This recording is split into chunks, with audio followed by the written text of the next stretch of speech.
Well, good afternoon. I'm going to hop on and share our day one of homeschooling. So, I know that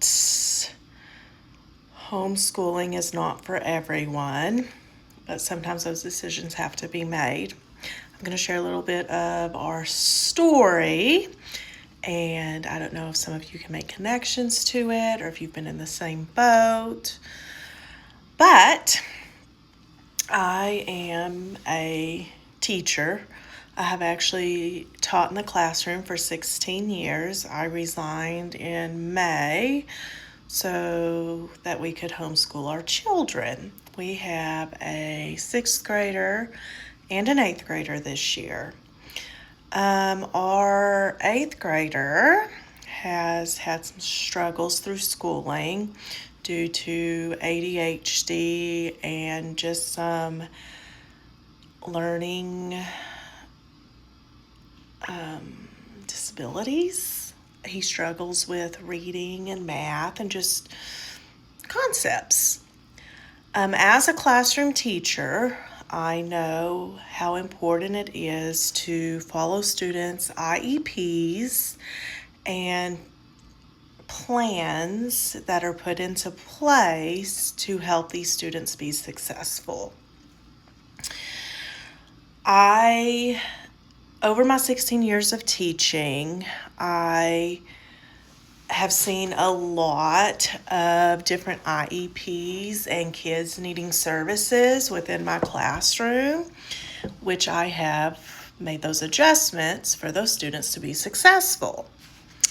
Also, as a classroom teacher and a parent to a child who struggles and has an IEP, it has opened up my eyes a lot more as to learning the different processes of different parts of IEPs and what those should look like.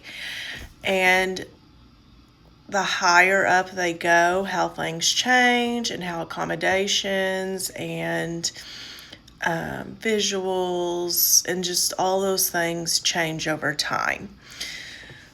So once he got into junior high, it was a struggle. He struggles through elementary some, but things were easy to pick up. We had some amazing SPED teachers on the elementary campus that followed the IEP, gave him the accommodations needed to help with his success.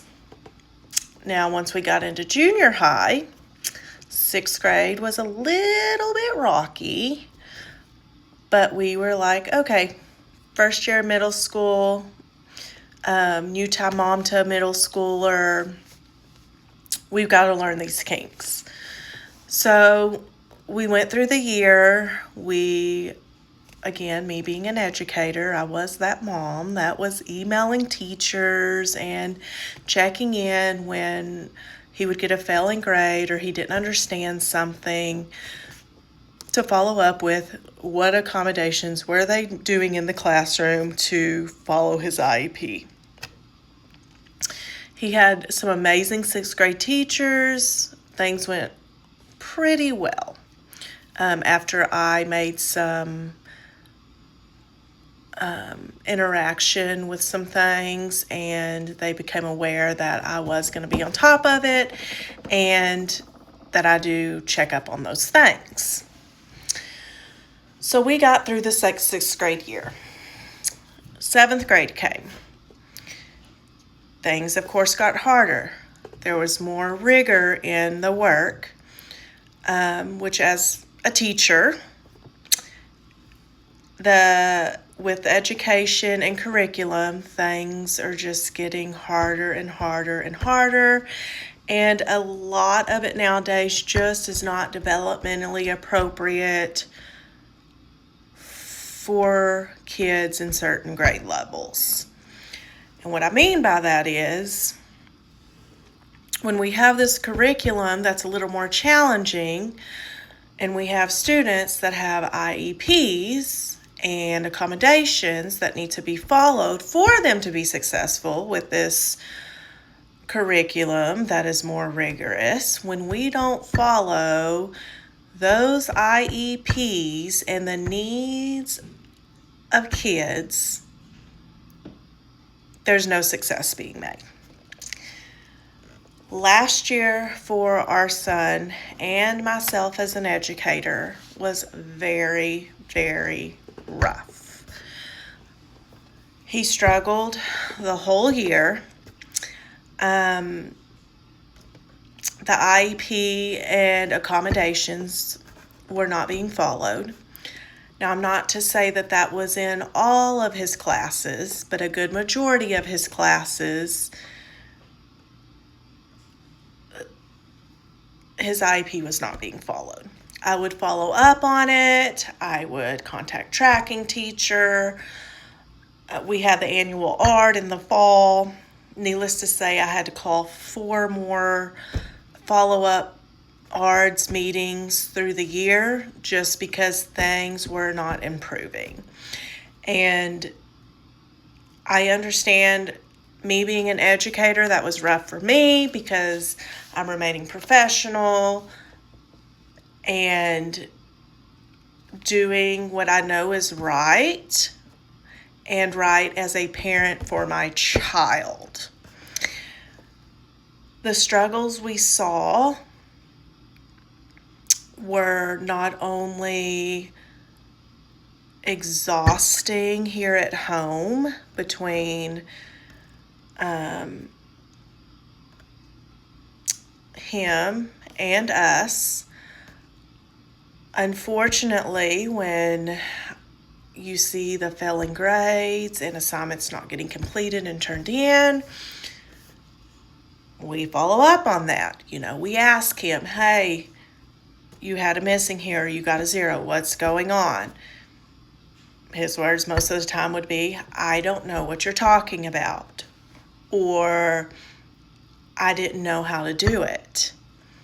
Well, that right there tells me that the classroom teacher is not doing their job following his accommodations and his IEP, because that means that he's not having his check-ins to see if he understands. He's not being checked on to make sure the work is getting done and making sure he understands it. And that was frustrating. That was frustrating as an educator and as a parent. It was rough on him because he spent most of his time having to go to tutoring due to him not understanding it, but then us as parents not understanding what he was supposed to do because there weren't enough instructions given within the assignment for us to know how to get him to complete the assignment. So that started, not only was it mentally exhausting on my husband, myself, and our son, but we knew we had to make a change. We knew that we could not live being mentally exhausted every day and him coming home being exhausted after going to school for an 8-hour day and then having to sit in the evenings and spending his whole evening time catching up on work that he did not understand and did not get the help on in the classroom because his IEP and accommodations were not being followed. We're going to go to part 2.